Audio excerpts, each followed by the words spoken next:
first talk about John, his autopsy, which was conducted by Dr. Carrie Reber.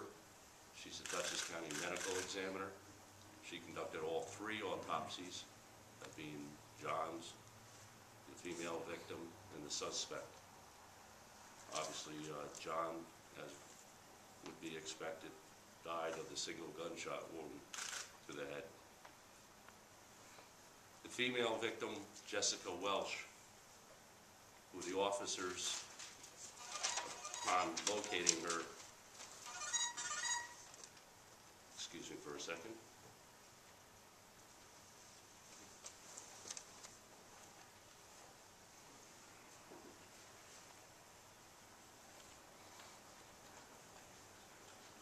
I'm sorry. Every other day I turned off my cell phone. Jessica Welch, who was the female victim that was found by the officers in the driver's side of the vehicle, had 2 gunshot wounds. One was to the right side, an entrance on the right side, and exited on the left side.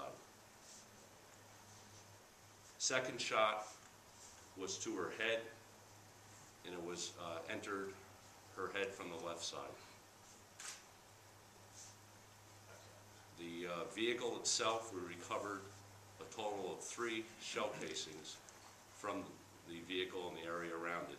2 were in the vehicle, 1 was slightly to the rear driver's side of the vehicle. The cause of death in her was the second gunshot, which was to the head. And the first shot was a non-fatal shot. It eventually could have been fatal, but at that time when the second shot was delivered to her was when actually she died, and that would have been instantaneous.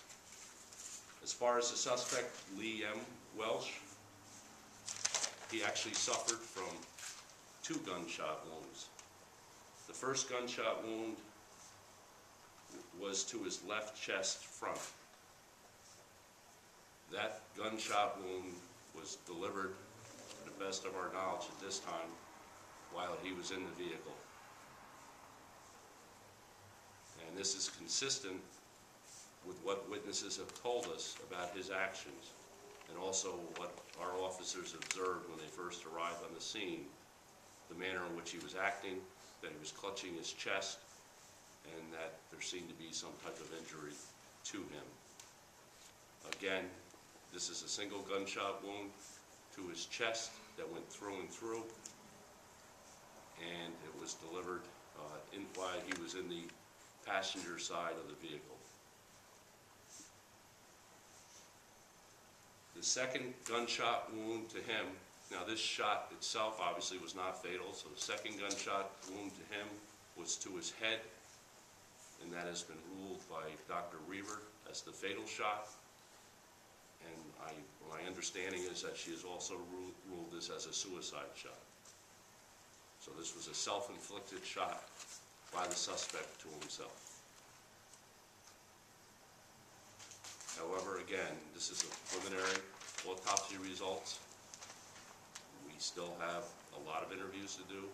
Obviously, all the evidence that we seize has to be sent to the lab. There's a lot of forensic testing that takes place, and we never close any door.